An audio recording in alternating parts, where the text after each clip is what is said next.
Hello guys! So tonight, hindi tayo duty sa Lugawan. Kasi tomorrow, meron tayong feeding sa upland areas ng aming barangay. Dahil nag-birthday ako, yun yung paraan natin to thank God na buhay pa tayo, malakas pa tayo, wala tayong sakit, and yung mga blessing na binibigay sa atin. So, maliit man or marami man yung blessing, syempre kailangan nating mag-share sa ating kapwa. And yun yung isa nating paraan para to give back sa ating community. And yun, tomorrow morning, samahan nyo ko and mag-prepare tayo para sa feeding. Okay, see you guys. Good morning guys. So ngayon may feeding tayo sa Barangay Riyang, upland areas ng Sinloan, Laguna. So nag-ready na po tayo para sa pagkakayat sa upland. So ngayon, tingnan natin yung ating mga dadalhin sa Barangay Riyang. So ipapakain natin sa mga bata doon. Ito guys, pakita ko sa inyo.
naman po natin itong ginagawa, katuwang ang ating mga kapulisan ng 2nd Laguna PMFC.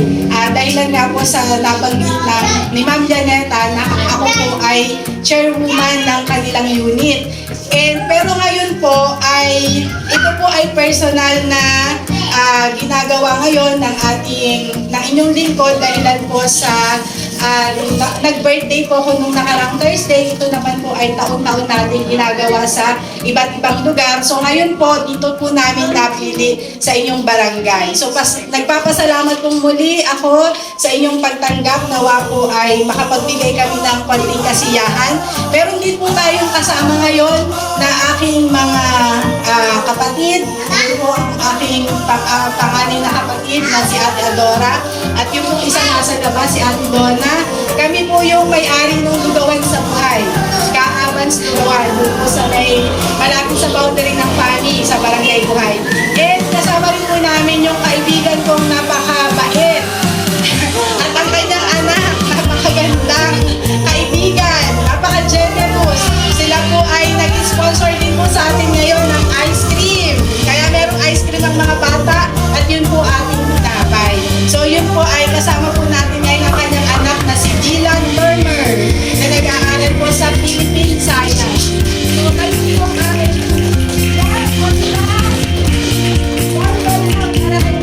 so ngayon po ikat natin ng konting mensahe si Dylan Turner kung bakit po siya ay naandito rin nakasama natin sa activity natin ngayon. Dylan!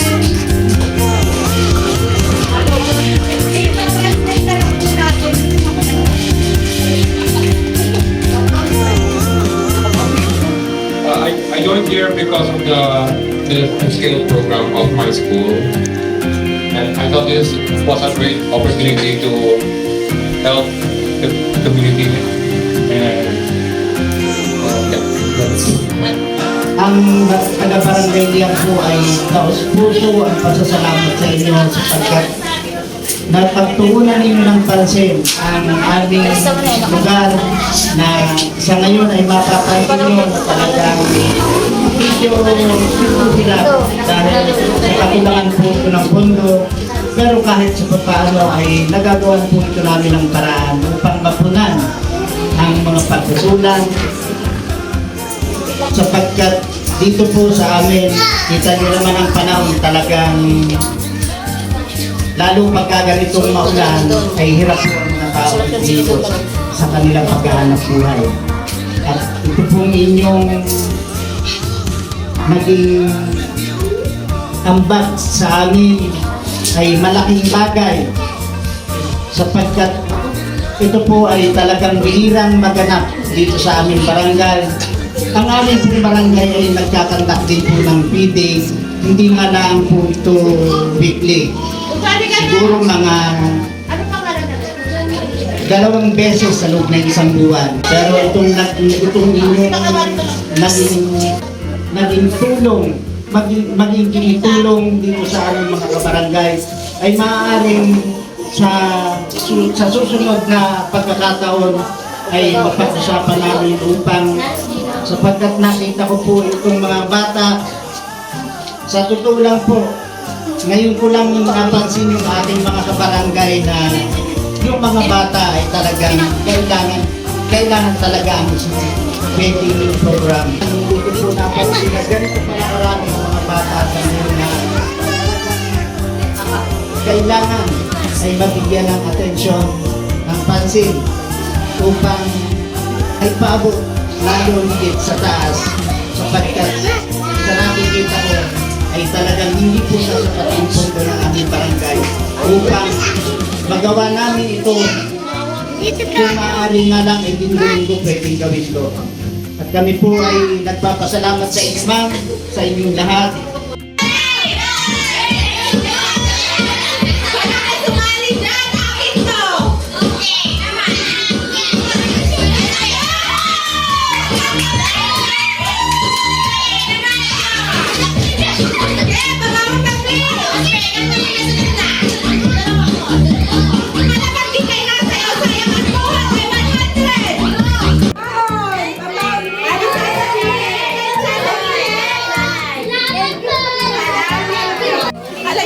na lang daw sa kanila. Ako na to. Charing.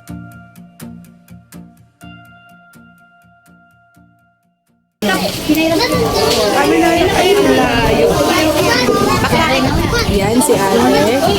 Ate Donna.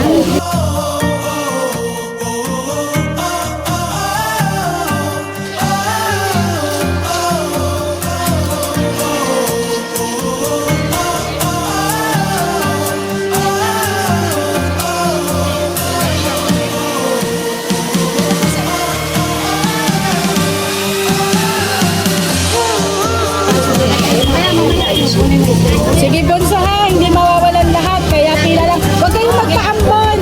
Yung iba pasok muna sa loob. Huwag kayong mag-alala. Walang mawawalan. Wala pa palaban si Dylan.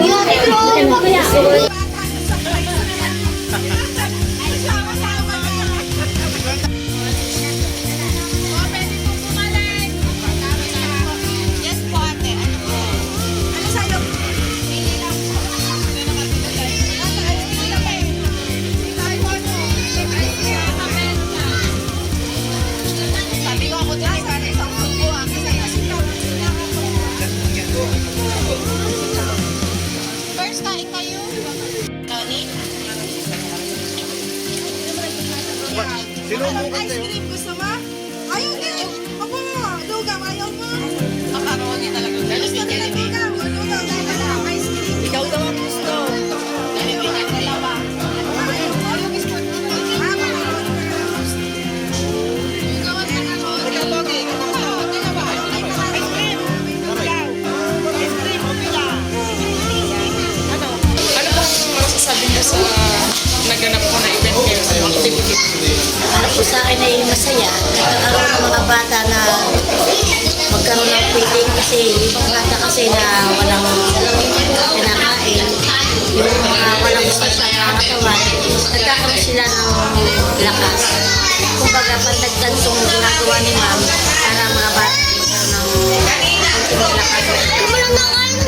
Papasalamat din ako sila may kahit mabisa-bisa lang na nagagawa malaking bagay po ito sa amin. Kami bibigyan ng ganitong pagkain. Thank you po, Ate.